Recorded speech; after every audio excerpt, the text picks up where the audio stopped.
gid, pinakadamong alak sa guwa sa sulod gid. Kaya nga, budlay ang pagsulod eh. Kaya nga, kailangan mo ang pagsulod, manukto ka pa. Dapat mamatian.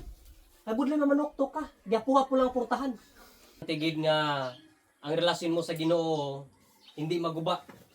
Maguba man ang sitwasyon sa aton sa sining kalibutan, kay tungod sa mga problema o mga challenges. Pero importante, ang relasyon naton sa Ginoo hindi maguba. No? Amo na pinaka-importante. Kaysa sining kalibutan, bisan ano mo kahimo sang maayo sa tao. Malain magyapong sabat nila. Pero importante na, malain man sabat nila, ang imuha, maayo sa gyapon. Hindi man sila anis imo, importante ikaw anis. Amo na pinaka-importante. Kay budlay sa pagiging Kristohanon, nga ang imo pagiging Kristohanon bala, hambal nila, init bugnaw. Hindi pwede na. Dapat sa aton pagiging Kristohanon, kung pwede lang, ang ning pag-init, nakita ko rin ni Bro Romnick, init gid always. No? Importante gina. Kaya nga, kung alabaab ang atong pagpangalagad sa Ginoo, may tendency nga gamay lang huyop sang problema, dula ka na. No? Di ta maghambal nga sa pagpalapit naton sa Ginoo walay problema. Ako as a pastor, madamo problema. Madamo problema. No. Especially pag matutom ka sa Ginoo, hindi sa inyo ga accept ka mo sa Bible study. Kaya hambal sa Ginoo, bulahan ang mga tao nga nagadawat sa pulong sa Dios. So mga magtablahan, blessed ka mo. Pastor, paano ko blessed man? O pamatapos wala naman? Importante healthy. Kung tapos ang balay mo, pero tapusunon ka naman. Di ba? Budlay. That's why sa aton pagiging Kristohanon, ginatuduan kita nga ang relasyon balas naton sa Ginoo dapat hindi mag-untat gid sa Ginoo. Hindi gid mag-untat. Importante na sa isa ka Kristohanon nga ang relasyon magpadayon. Untaton man nila, importante ang imong pagigugma siya hindi maguntat. Amo na pinaka-importante. Kang measurement, wala dito ang measurement ara dira sa imo.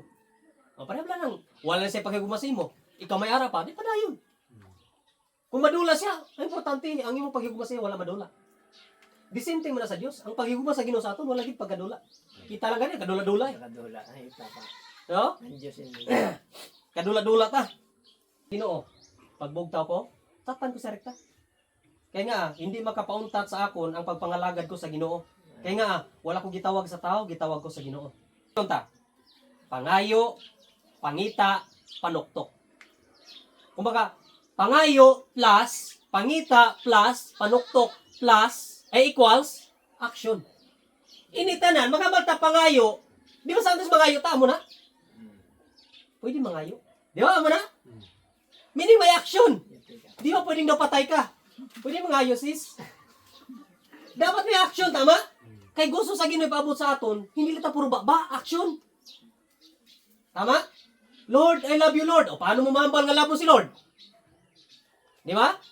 Diri mo makita, mga kay Biblia mo, bisan ibasahan mo sa 1 Corinthians chapter 13, it's all about love. Ang love, action. Kaya si Ginoong Jesucristo, ni kanto sa duta, dili sa kakalibutan, action mo. Pwede mo lang si Ginoong Jesucristo makabal, oh, representative ko na, anak ko sa Dios.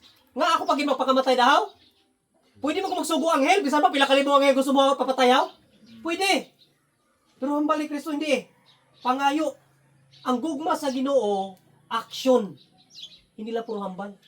Mas maayo pa gani nga nag-action ka kaysa siga ka hambal eh. Tama no? Lantaw pa lang ibang mga tao, puro hambal. Ako, amugin ko ni. Sigurado ka? Hindi ka kapatian, not unless may action.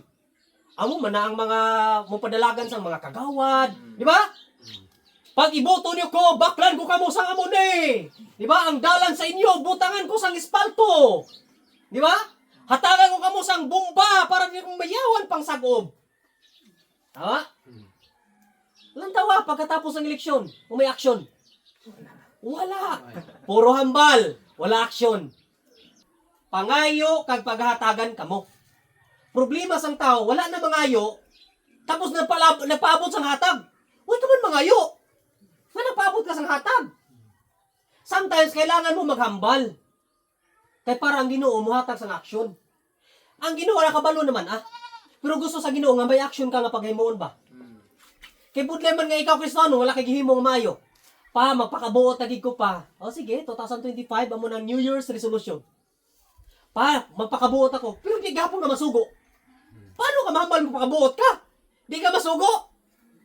Pakauna, akadasig. Amo ning hambal sa Biblia. Pangayo kag pagatagan kamo, pangita kag makakita. Na puro lang pala hambal, gusto ko makaobra, gusto ko makaamag kamoon sa muni, gusto ko mabakal. Wala ka may gihimo para makabakal. Di ba? Damo ng mga bata, pabakli ko sa muni, wala ka may gihimo. Para ma-inspired man ang papa mo kag mama mo nga baklan ka. Di ba? Ang tatay na sa langit, paano ang tatay na sa langit maghulog sang blessing kung ikaw man mismo dire nagdinungol? Sa tod lang, bisan ano na to kamaayo sa sining kalibutan, ang maka-appreciate lang na, ang Diyos lang, wala ang tao. Kaya bisan ano mo kamaayo, kung may hinimuan kang isa kamalain, tulukon lang malain kaysa maayo. Pati mo na? Parang eh, puting-puti ang t-shirt ni Bro Romnick. Pag magkaroon na sa mansa, hindi na sa mulataw sa puti, sa mansa na sa mulataw. Pareha man na sa kabuhi sang tao, kakristohano. Bisan ano mo na kabulig sa ila, mabot ang punto nga simpre wala ka na ikabulig. Pag mangayo na sila, paghambal nga, wala gid. Subong gid, wala gid kumahatag. Wala. Daw as if kaaway mo na siya. Tama? Kaya mo na ipaabot sa Ginoo sa aton. Pangayo, pangita, panuktok. Pangayo, kag paghatagan ka mo. Pangita, kag makakita ka mo. Panuktok, kag pagabrihan ka mo. Ay, budlay, no? Kailangan action mala. Meaning, kailangan mo ma-exist effort. O, presin niyo, pwede ka mo matulog dahil tanay subong. Pero nga, nagapamati ka mo sa pulong sa Ginoo. Kaya kabalo ka mo, nga mas importante ang pulong sa Ginoo sa kabuhi nyo. Useless ang kabuhi nyo kung wala ang Ginoo. Literal na. Kaya bisan ano mo ka manggaranon kung wala kay Diyos, pareho lang ta katuan. 6 feet under the ground. Pero, hindi man ta manggaranon, pero may Diyos, di ta pareha pa katuan. Ikaw impyerno, kami langit. Tama? That's why sa aton, magkaroon sa gamay nga financial, gamay nga kwarta, gamay nga budget, lipay ta. Pero sila, bisan may sweldo na sila, bisan nagka-income na sila million, hindi pa na sila satisfied. Pag mabuhin na ng ilang bank account, exist effort. Tudo-tudo kayo. Pero kita, basta may bugas lang, may kalanon lang, makabayad sa kurente, makabayad sa motor na to, tulog ah. Nagko pang muta. Oo! Pero sila halos sila makatulog. Kaya nga, hadlok sila sa temporary nga kalibutan, nga wala sila pagkakaunon, pero wala sila mahadlok sa eternal nga pagkakatuan na to. Kaya piling nila, pag di na ang tao magrespeto siya, tungod kay wala ka na kwarta, wala ka na budget, piling nila, failure na sila. Hindi ah. Kundi, nag-train ng Ginoo sa imuha. Hindi ka dapat masatisfied sa mga financial breakthrough nga arasin mo. Dapat masatisfied ka sa Diyos nga arasin mo. No? Importante na. Kaya nga, Mario, for example, ito may importante sa piyak. No. Paano ka makasunod sa balay kung nakakandado? Manuktok. Budla man nakaroon adto ang lock sa sulod, nasa guwa. Hapos lang, wala hindi ka manuktok. Di ba? Nakita nyo, ang portahan, ang lock gate, pinakadamong lock sa guwa sa sulod gate. Kaya nga, budlay ang pagsulod eh. Kaya nga, kailangan mo, ang pagsulod, manuktok ka pa. Dapat mabatian. Kaya budlay na manuktok ka. Diyapuha po lang ang portahan. May tao na, ginagawa. Ano ka mo, teleport ka sa sulod? Tama? So, kailangan tunugid. Di ba? Kailangan tunugid pasuraw. Eh, paano makabati ang ara sa sulod kung dihapuha po lang portahan? Kung kakatulog to, pas mabugtaw na yan. Di ba? Doon mo ilawan. Oh, pare sa pulong sa Ginoo. Kung gihinay ko lang ni. Makabati sila? Ano na? Sekreto? Sinabi, ganyan ang buyag-buyag. Tama? Hambal ko gani, ako magwali. Madula man ang tingog ko today. Ang importante natapos ko ang today. Kaya ko kabalo ko na mabot buwas. Di ba? Oh. Amo na pagsunod mo pa lang, kailangan mo manuktok. Tunugid. Kailangan mo mag-exist sang effort, kusog. Nagkaroon kung portahan nga medyo kadamol. Di ba pwedeng pag-amo-amo ka lang na? Ano ka? Bata? Di ba? Lantaw ka na sa mga damol nga portahan. Di na basa-basa matuktok. May doorbell na sila na. Di ba? Kaya sometimes, gate dito, be. O, ato sa baka ang gate. Bisang ano mo na katuktok, ari lang ang balay, di. Di, ginakalapot paduktok ko na ya. Pero kung may doorbell, ari man din doorbell sa sunod. Babati, ano may tao sa gate. Tama? Pero anong pulo sa doorbell kung hindi mo itulpok? Tulokon mo lang? Doorbell. Huy, tingog na. Ano, voice ko ba? Hindi na. Oo, to, ay doorbell ka. Ano ba ito na rin? Hindi. Kita nyo? Ang Kristohanon amo man na, kailangan mong i-press. Gets nyo? Ikaw, Kristohanon, sometimes maka-encounter ka sang press.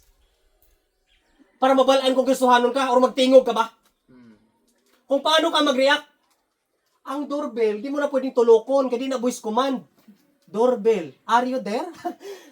Tulpokon mo, ginaya, kailangan mag-exist effort. The same thing sa aton Kristohanon. Sometimes ginapresta.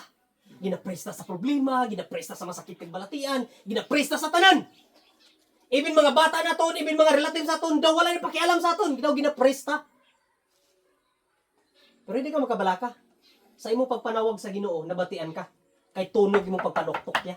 Amen. Amen? Amo na, hindi ka makabalaka. Ano man nga press nga ma-encounter sa mga kabuhi.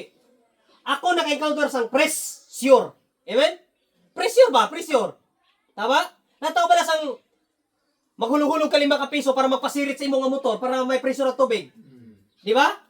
Kailangan pressure sa tubig para musirit ang tubig. Kung wala na pressure, daw ihi na sa bata. Magluwa. Pero kung may pressure, shhh, grabe na. Hangin nga, ano. Sa amo na sometimes sa kabuhi naton, may pressure gid. Ako, di ko mabalaan nga matudtod ko nga iya sa Ginoo kung wala pressure. Pero prior to that, before ka maka-encounter sa pressure, dapat nakababad ka na sa pulong sa Ginoo. Prayer ka, pangamuyo ka, kung pwede hibian mo. Amo ko na. Ginaibian mo na sa Ginoo. Ang problema ko hindi hamak.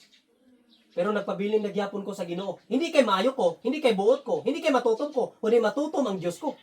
Nga ginasimba ko. Kaya before nagabot ang problema, nakababad ako ya.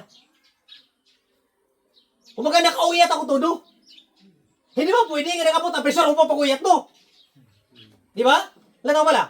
Maghambal nga niya pag-asa, may bagyo magabuot sa amuning nga lugar, signal number 10. Takas ginabalibungan mo ya. Kaya wala, may signal number 10 mo. I think 5 na tama, or 4. Di ba? 5 na basta. Oh. Pag nabalaan mo nga may bagyo, ano yung mo? Kuha ka sa mga bato, butang mo sa balibungan mo, butang mga gulong, tanan, gipang-ipit mo na. Meaning, nakaprepara ka. The same thing man na sa pagpangalagad sa Ginoo. Before magabot ang pressure, before magabot ang problema, dapat nakaready ka na. Uyat ka na ba? No? Kaya kita tanan may problema. Bisan pa smile pa kamo or pagpa-smile mo ako, may damot na problema ya. Walay exemption sa problema, especially pag matutom ka sa pagpangalagad sa Ginoo. Amen. Amo na pinakatod ng hambal. Kaya ako mismo na-encounter ko na. Hindi pa ko Di, 22. O 34 na ako subong. Kailan na ka-years? Di ba? So, amo yung mga taon diyo, kailangan mo manuktok. Kaya tagsa-tagsa nagapangayo, paghatagan, kaya tagsa nga nagapangita, makakita. Sometimes kita makapangita, kaya sometimes tungod sa katamad ba? Lord, mabakaltan ko sa ngamon eh. Di ka po ko. Di ba hambal sa Ginoo? Ang Ginoo mismo naghatag sa ability to produce as well. So kung mamagaranon ka, tungod, hindi na tungod sa imo, tungod na sa Ginoo, nga naghatag sa imo sa abilidad. That's why ako, may question ko sa paminsaron ko sa mga manggaranon bala. Nga as if sila gid ang tag-iya sa ilang kusog, sa ilang manggad, sa wealth nga ara sila. Which is, kung ilang nakita, iyan halin sa Diyos. Sa Diyos na. Kaya hindi sila manggaranon kung wala ang Diyos. Kaya walay bright sa sining nga kalibutan, nga hindi nakita sa Ginoo.